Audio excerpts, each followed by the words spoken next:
Adam Turner, PGC Basketball.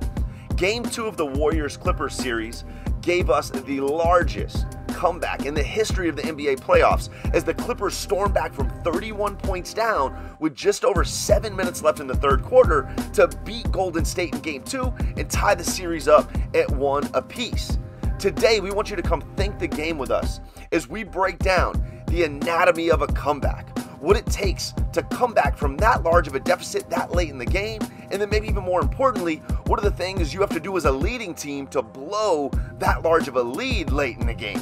Championship level basketball takes laser-like focus, and when you get up 25 or 30 points, it becomes far harder to keep the same level of focus. And so what happens is this leads to sloppy play on offense. And then on defense, it just leads to losing your defensive edge. For the Warriors, that sloppy offensive play showed up in their lack of precision in their passing game. Players stopped cutting the way they normally do, and it turned into individuals trying to force the action and score themselves to stop the bleeding. And this actually led to 3 specific things that opened the door for the Clippers. First, it led to 14 turnovers in the last 19 minutes of the game. They had 7 turnovers just in the last 7:31 of the third quarter alone, so this was a big deal. KD had 4 turnovers himself, 3 of which were offensive fouls that ended up fouling him out of the game. And on top of that, when you turn the ball over that much, it's just going to lead to easy opportunities for the other team, and the Clippers took advantage of a lot of those turnovers and made them easy baskets. Secondly, this lack of focus led to Golden State just getting away from what they're great at. Their ball movement and player movement leads to so many great three-point looks for them. And this is an igniter. And in this game, that's what got them a 31-point lead. They were 9 for 17 up until the point where LA started their run. So this is a big deal because after this point, over the last 19 plus minutes of the game, and during the LA Clippers comeback, they were only 2 for 11 shooting. And if you watch the clips, it's the lack of player movement and lack of ball movement that's not allowing them to find those open threes that they normally do. And third, this is maybe the greatest passing team in the history of the NBA. They've led the league in assists for 5 straight seasons. And in this game, they had 25 assists through the first 29 minutes of the game. Once they got sloppy, once they started to lose focus, they actually only were able to get 6 assists for that last 19-minute stretch, and this is just indicative of the type of basketball they were playing. Everybody standing around, watching one guy go to work, and when that happens, the Warriors just aren't going to be as good. And then on the other end of the court, what happens when you lose focus, we said, is you lose your defensive edge. And what does this mean exactly? Well, you lose your intensity. You lose how hard you play. You lose all of that effort that has gotten you the lead.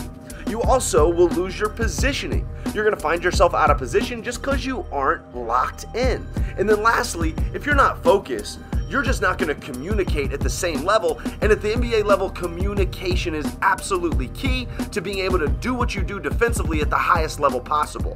So let's jump in and actually take a look at some of the really important plays that led to this comeback and break them down. So on this first one, you're going to see a Clay backdoor cut into a dump-off pass for KD after the help defense rotates, and they end up with an and-one dunk. Warriors up 31, quarter and a half left, game has to be over, right? But the Clippers don't flinch. If you're down 31, you just have to keep doing what you do, and specifically attack, try and get downhill, which is what Lou Williams does right here. Clay has this drive covered, and Jordan Bell comes and helps completely unnecessarily, which leaves the dump-off pass open, and this is the kind of play, an igniting play, that can start a run, and it's a great one, and it kicks off a big stretch right here for the Clips. This next play is really where you see the Warriors' lack of focus kick in.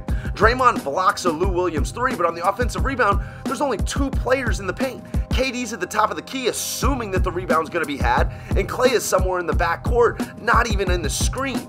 So obviously Steve Kerr right here is angry. Even though they're still up 27, he could see the drop in focus and the drop in energy, the sloppy offensive play, and the lack of defensive intensity. Calls a timeout to try and get them back together. But this really didn't help, and it couldn't stop the bleeding, as the Warriors were once again slow back in transition, which leads to a really open Jeff Green three-point opportunity. Teams that are playing with a lack of focus and lack of energy are typically slow in transition. Then Lou Will comes off a ball screen, Quinn Cook switches on, but just can't stay in front of him. And then Gallinari, who was spectacular in this game, strolls to within 10 feet of the basket for a relatively uncontested pull-up jump shot.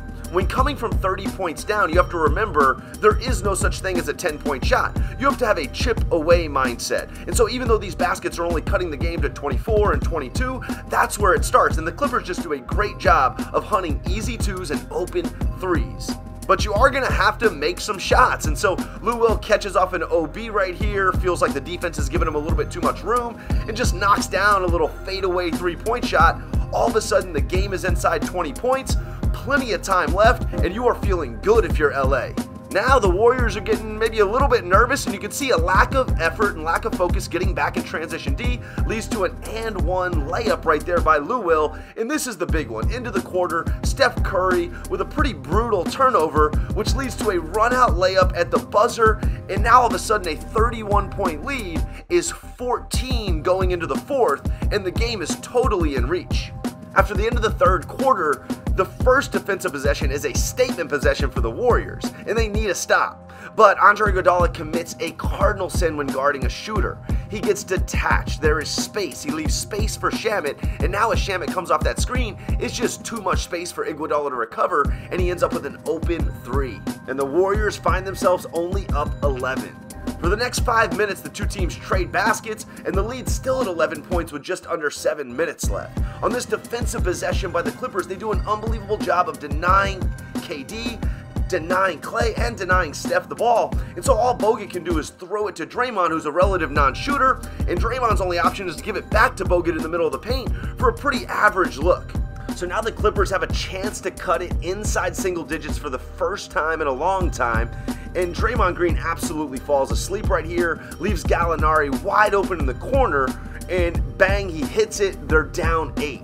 Lou Will was spectacular in this game, 36 in the game, 26 in the comeback alone, and the Warriors just couldn't keep him in check, one-on-one or in ball screens. Right here you can see they set a little slot ball screen. Clay goes to ice it or down it, and what happens is when you down it, you absolutely are going to keep him out of the middle, but you cannot just get blown by. You can see Lou Will just completely goes by Clay, and that leaves a really big pocket for the pocket pass, which he executes to Harrell. Harrell hits the layup, and they're down 6. Over the next few minutes, the Warriors would throw some punches of their own, but Lou Will just went into absolute takeover mode. Good offense just beats good defense sometimes, and on this little pull-up, you can see that. And then right here, he gets a great switch that he wants to attack off the ball screen, attacks Draymond Green, and just ends up out-muscling guys inside by getting the offensive rebound and the putback. And after Golden State had a great roll pass dunk to Draymond Green, Lou Will just comes down and hits this ridiculous leaning one-footer to keep the Clips in it. With just a 2-point lead with a little bit under 3 minutes left, KD gets a ball screen, gets Harrell switched onto him. He loves that matchup. And this time he takes him one-on-one off the bounce all the way to the rim and gets an and one dunk to extend that Golden State lead back up to 5. And this defensive possession was a good one by Golden State. They don't allow Lou Will to blow by them.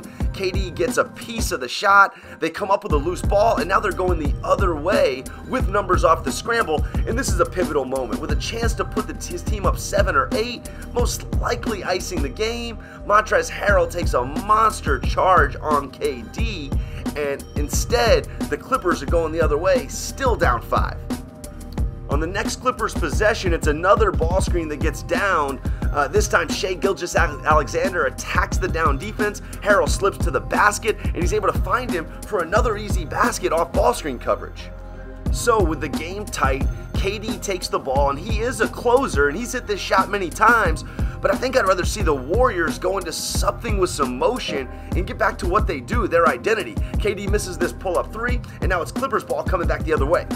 At the end of this possession, Lou Will gets Draymond to bite on a fake, and there's a little give-and-go opportunity, but Clay gets his hand on the ball, and this ends up being a huge exchange. Draymond gets the steal. He thinks Iggy's going to look for the ball, but Iggy doesn't. Iggy's going down the court, and this turnover ends up being really costly. As the Clippers recover it, they end up getting the ball back to Lou Will, and then Lou Will against Draymond attacks him, gets the foul, goes to the line, and he's going to knock both of those down to cut it to 1. The Warriors try and get back to their identity on this possession as they put their shooters low and into a little floppy action. You can see Steph ends up coming off of a KD screen, but they end up calling a moving screen as KD just moves a little bit at the end of it, and that actually fouls KD out of the game, so that ends up being a huge play.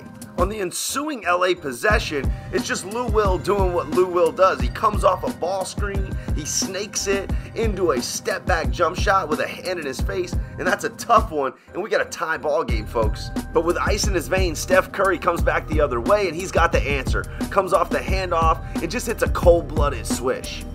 Right about now, the game got really fun as Lou Will had his answer, and just once again, good offense, good defense, and you can't really do anything about that. Gets to a spot, fades away, and Klay has a hand in the face. The Warriors missed a lot of golden opportunities down the stretch, and this was one of them. Right here, the Clippers get kind of mixed up on this ball screen coverage and potential switch. Klay ends up with a wide open three that just double rims out, and so now LA's coming down with a chance to take the lead. And on this possession, the Clippers go to a ball screen action that we call a like ball screen or a guard-to-guard ball screen. You're going to see Shai Gilgeous-Alexander. He's waving Carroll out, and he's going to come up, and they're going to try and create a switch where Lou Will is going to be guarded by Steph. But the Warriors just show and recover, and on this recover, they go into a triangle switch. Steph Curry's pointing right here for Draymond to step up and take the ball, and he's going to go to the corner to cover Gallo, right while Looney steps down to Harrell. But Iggy makes a massive mistake. Iggy steps in off of Shamet, leaving a knockdown shooter wide open, and the Clippers take advantage and all of a sudden find themselves up 2. After a timeout, Kerr now has to think. KD's out of the game, and this is where they miss him. He's maybe the best shot creator in the game, and instead they have to go to Curry, who's just a little bit shorter and smaller, and as you can see right here, isn't able to get off the same type of high percentage look that Durant gets off. He misses the three.